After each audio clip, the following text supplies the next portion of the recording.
a treat this is today.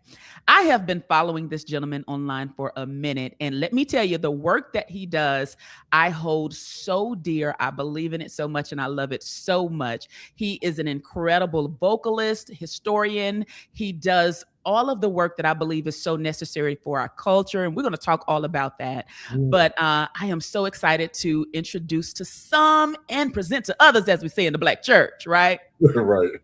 Dr. Emorja Roberson, how are you? I'm doing pretty good. How are you doing today? I am good, good. Good. Welcome to the city. We're glad to have you here. It feels good. I was told I need to go try the two restaurants. Chow is one, and then something else and something else. But I know someone said Chow or Char. No, Char. Char. Char, yes. I need to go try Yes. them out. That's the one.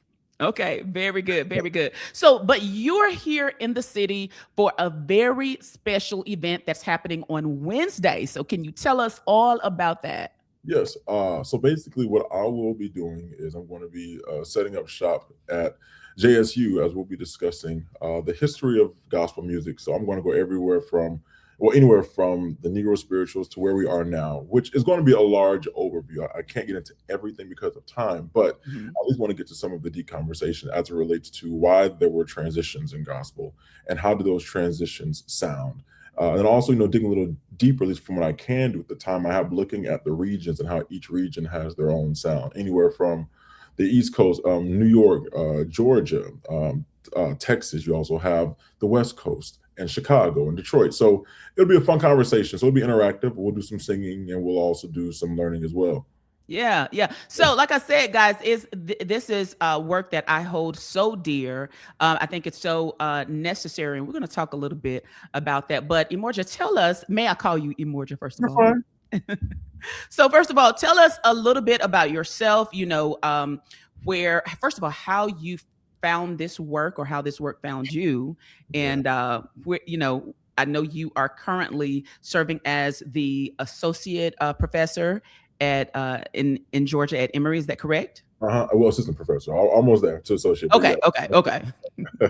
But yeah, start us uh, at the beginning with your journey. so born in Fort Lauderdale, Florida, Mm-hmm. raised in a small town called Defuniak Springs, Florida, which is in the panhandle of Florida near Alabama. Mm-hmm. And as you know, like living down South Florida, different culture than what you have in the panhandle. So much more rural. Grew up in church. My grandmother sang in a group. Actually, my mom did too, growing up, called the Gospel Jewels, which started in Fort Lauderdale, but that was by way of Screven County, Georgia. Mm-hmm. And so I ended up going to church with them quite a bit. And I eventually, kept my footing in church. I did school, of course, but then around middle school, I started my own youth choir. And I gathered the students from my middle school and some from high school and some adults as well, too, who were chaperone, but also singing as well. And from there, I sort of kept the ball rolling. It was my testing time. And it's funny because I look back at some of the videos now, which I have not put on social media, and I'm like, I thought we were doing it. You can tell me I was in Mississippi Mass Choir until I realized we really weren't. But all in all, though, so I ended up, when I got to high school, I remember I had my guidance counselor. She gave me this pamphlet that came from the Negro Spiritual Scholarship Foundation, and the pamphlet was for a project, which is a competition called the Grady Rayan Project, and it was required for each person to take this arranged spiritual and sing it in the classical form. So I was just learning how to read music as far as singing, because I taught myself how to play piano by reading music in June 2001. But with this, I did chorale or chorus my last year in high school, and this was in February 2009. And I remember we went to go perform the piece in Madison, Florida, and the piece was "I Don't Feel No Ways Tired," arranged by Marcus Williams. So we sang the piece, and then what happened was at the very end of everyone performing, Omar Dickinson, who's now at Hampton University, he came backstage to us and he said, "I just want to, let you all know that the song was great, but you did not sing it in the correct form in which it was meant to be performed, or style rather." And so some of us, were a little despondent because of that. Some were sad, but I was like, "Well, hey, I did my part." So out of it was about 8 of us perhaps, and I ended up getting first runner up, which is cool. But what really took the cake was that there was somebody there by the name of Christoph Biernacki, and he heard me rehearsing backstage. Him and at the time was the director of the program, Father Rudolph Clear, the late Father Rudolph Clear. And he, Dr. Biernacki, approached my mother and I afterwards, and he said, I heard Emorja performing, rehearsing backstage, and all of this isn't what's part of the plan, but I want to offer him a full ride to come to the University of North Florida. And so we ended up going. I ended up accepting that, and um, yeah, I was grateful to get to that point because I ended up going to University of North Florida free of charge for all 4 years, Mm. and then I graduated from there in 2013 with my Bachelor of Music and Vocal Performance. I recorded my first project with Rejuvenation Gospel Choir in 2015 of April, and then once I finished that, I moved to South Bend, Indiana. But the way I got to South Bend, Indiana was because I said, God, and I prayed the whole time when I was an undergrad. I said, you allowed me to get my bachelor's for free.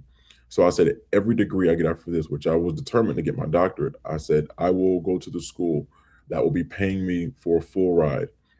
And so I applied to University of North Florida. I'm sorry, I applied to University of Notre Dame, Northwestern University, and University of Urbana-Champaign.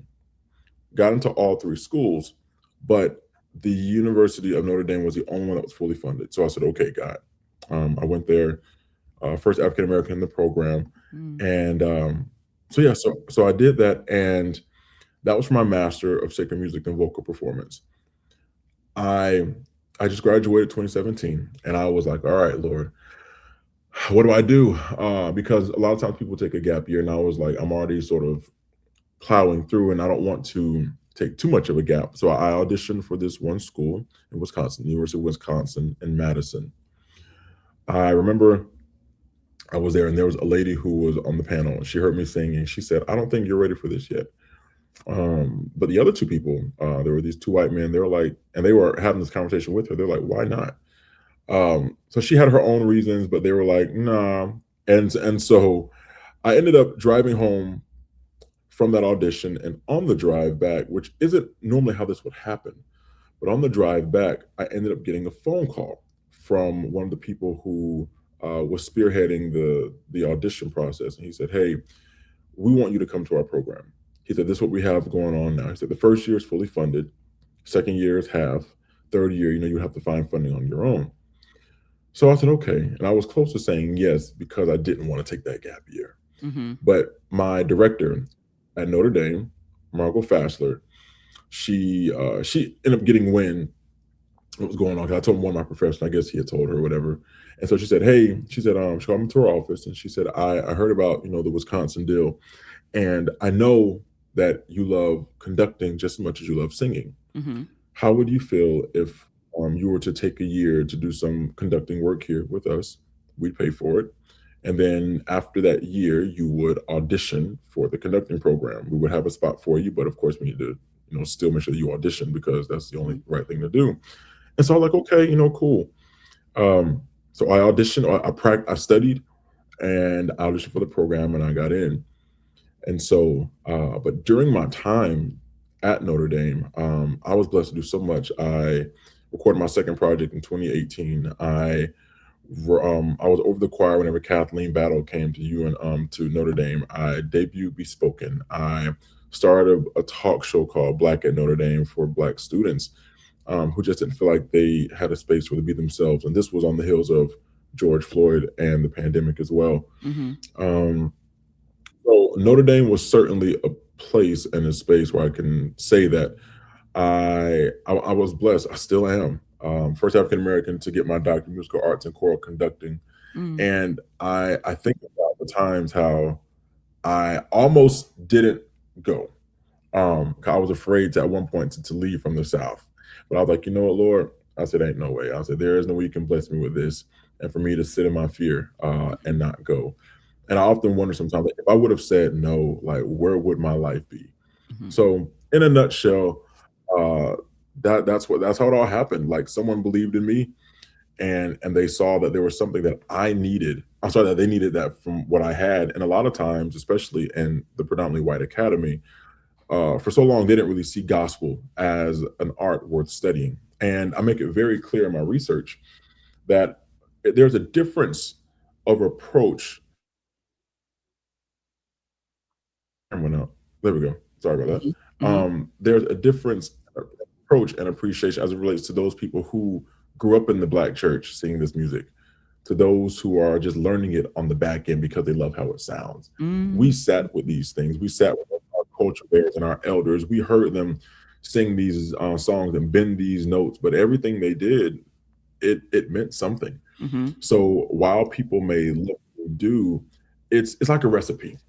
You can only, first of all, you can prompt a recipe as much as you want to. You can see it online. You can do all the things, but there's something about doctoring up the recipe, just like the sound. It's just like the music. mhm, You have to know how much love to put into that sound because it all is an extension of an experience, mhm. and that's how our music is and why it's so special. Absolutely, absolutely. So the work that you do telling the story of the history of gospel music. I've heard Donald Lawrence say this. He said that the black church is the unofficial and unaccredited conservatory for singers. And I believe that is Yeah, absolutely so true. You cannot separate the lived experience of that culture from, that connection to it. So how, tell us how you found this spot of storytelling in the history of gospel music. got you. And I know we're going to work at this. You're breaking up quite a Oh, bit, and you're frozen here. Do I need okay. to, Am I still frozen? or am I? If I'm clear on your end, No, you're good. I'm getting you yeah. good. Yeah. Okay, cool. All right. So the history of gospel. Wow. So to touch on what I'm going to talk about in our session. So thinking about, of course, when it came down to, well, first let me affirm what Don Lawrence said. Yes, the Black Church Academy is certainly a place of learning. We learned how to do this music in that space, from going to choir anniversaries to singing at the usher anniversaries to the youth anniversaries, the adults to going to conventions, the district meetings. We learned how to sing because of that community that fostered that sound and that practice. But that also ties into some of the practices of Africa when it comes down to the music of the African diaspora. Gospel is certainly the extension of these African derived musical practices, the symbols, the rituals, the codes. And so anything that, of course, when they got over to the American soil, we think about the Negro spirituals. We think about those plantation songs. We think about the sound. These people weren't trying to be beautiful in their sound. They were literally changing their everyday experiences into sounds, into songs. And that was what their goal was, because they needed this music to keep them moving throughout the day. And so, of course, during this era where they got to American soil, we have several things like the South Carolina slave revolt, where they took away the instruments, or took away the drum, and the body was used as an instrument. I think about how during this era, people were finding ways to make music even without tangible items, but eventually they did. Hence, at some point, we get the washboards as well. Mhm. We, of course, we have our wooden floors, which I'm a big fan of. And so, but later on, as we get into that pre-gospel era, we think about the arranged Negro spiritual. We have Anton Dvorak and we have Harry T. Burleigh. Mhm. And so around the early 1900s, we have that. But then later on, or also right before that 1880 era, we also have the blues. Or 1860, 1880, we have the blues as well too. And so later on, Thomas Dorsey, the father of Black gospel music, he is also a recipient of that musical culture. And so he finds ways to integrate this blues sound into what he does as a gospel artist or as the founder of this music. And so we have the early years of gospel, where of course he's traveling with Sally Martin, and he's just transcribing his music, or rather probably she's transcribing it, but they're selling this music, trying to get the word out that, hey, we have a Black man who is one who is helping to give us another space where we can show ourselves as these born again African Americans, where we have this Christian identity, well, Black identity, but we're also Christians, and we have this sound of Africa that also speaks to our existence as people. And so we move from that era, and then we go to the next era where we start to get into like the early quartet spaces.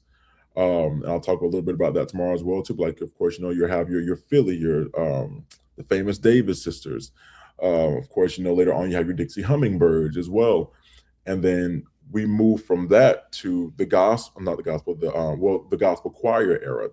Of course, we have the Matty Mosses, but then also right in this sweet spot, we have this watershed moment where we have um, Edwin Hawkins with "Oh Happy Day," and so the West Coast has something going on too. Edwin Hawkins is also influenced by the Andre Crouches as well. Andre Crouch, someone who has dipped his foot in not only just the black space, because of course he grew up Church of God in Christ, but also he's on these predominantly large white spaces where he's combining these rock sounds and gospel music. And it's jarring to people who are used to hearing the things like the carrot, not Karens, but like the hummingbirds, Mhm. Golden Gate. Uh, and so it was just like, that is not the sound that we're used to. But like we always say, especially like in this world of gospel, like the West Coast did its own thing. But however, the West Coast was very influential in a lot of other spaces. We look at the harmonies of the Hawkins family, we got the harmonies of Andre Crouch. And so then, of course, we think about Chicago because Dorsey moved from Villa Rica, Georgia to Chicago. And that was the birthplace of where gospel was. Like, you think about all the people who were in that area and the churches who performed this music. And so, moving like to the next era, like the end of this one, we have James Cleveland. Once again, a West Coast kind of guy, but we have the Gospel Music Worship of America, where now we are getting all of these people who are going to these churches, they're singing in these choirs, and then they come to this one space where it's a mass choir, and they're helping to just like to send out this new music to these churches. And so once they record these projects, like the first project was in 1971, live in Dallas. That's when they started to actually have like this capturing of sound and of lyrics. And they also have scored it as well too for those who read music. And then moving from that era to the next one, we have our more contemporary era, which started to get our John P. Keys and our Kirk Franklins. Mhm. And then moving on from that, of course, our Donald Lawrences as well too. And we move from that to where we are today. So, like I said, that's the big overview, but that's essentially what I'll be talking about during our session at JSU. I appreciate so much, Emorja, the Yeah, work that you are doing. And I'm yeah, so glad that you are here in the city of Jackson. I'm looking forward to the show planning on coming tomorrow. So I'm looking forward to being yeah. there. Uh, Again, everybody, this Yeah. is Well, listen, when happening. I ask you a question, I'll have you Say jump in. what you say. I said, when I start asking all the questions, I'm going to have you jump in. Listen. I'm gonna be there to soak it all up. All right. Oh, and let me tell you one thing that because I collect sheet music, I collect vinyls and all things. Just found this songbook, Edwin Hawkins. I think it's an early. I got to look back and see what it is, but the inside is inscribed by Andre Crouch, my best So friend. do me a huge favor. Do me a huge favor because I was at the house and I Hmm. was like, I said, I want to bring my books with me. I said, but I don't have space on myself. And I was like, Hmm. well, I'm always like a physical kind of person. 'Cause I mean, people would still need to see like the liner notes, all of those things. Hmm. But I'm like, I just didn't have it. So it's funny you mentioned that. So if you feel so inclined tomorrow, and yes, I'm doing this on the record, please bring Yes, something of yours. And I always let them know absolutely. because it's important for people to see that because we don't live in an era where people are really trying to buy CDs but to have even stuff like transcribed and also Hmm. signed by people like that, Hmm. that's golden. Yeah, I have one of Maddie Moss's earlies, "Going to Heaven to Meet the King" from like '59, I think. Sheet music is so torn, and All right. I have a lot of the Martin Publishing stuff. Yeah, so I'll pull a few things together and bring We're gonna tomorrow. talk offline. Don't worry. Oh yeah, yeah, yeah, yeah. Yeah, we can talk for a long time, and I'm not gonna hold you because I know you just got to the city. But guys, listen, we want to see everybody. This is Wednesday, February the 11th. It's happening at the JSU student. Let's see, it's at the Student Center Legacy, 6 Center p.m. legacy. Yeah. Student Center Legacy. Is that right? Yep. On the campus of JSU, the Black History of Gospel Music. This is an interactive experience with Dr. Emorja Roberson, and we are so excited about it. We want everybody to come on out and support and just really soak up the history of the music that we love so much. Yeah. Yeah. Come on Em- out. Anything that you want to leave us with before we get ready to go? Listen, I mean, I'll just say this. Don't I know we're in a space now where not everybody even cares to do research, but if I always tell people, if you're going to sing the music of today, at least know where it came from. You don't have to know the full extent of gospel music and the full history, but just honor the people who made it possible for music to be where it is today. Even if it doesn't sound like what it was created to do in the beginning, it started from somewhere. So do your research. Take your time and just soak it all in, because that makes you a better, not just consumer, but also a better educator as you tell other people about it as well. Absolutely, absolutely. And this event is free. Is it a free event? Free. All right, guys, free event February the 11th, 2026. Student Center Legacy on the campus of JSU, the Black History of Gospel Music, an interactive experience with Dr. Emorja Roberson. Thank you again, Emorja, for hanging out with me. I really appreciate Hey, it. my pleasure.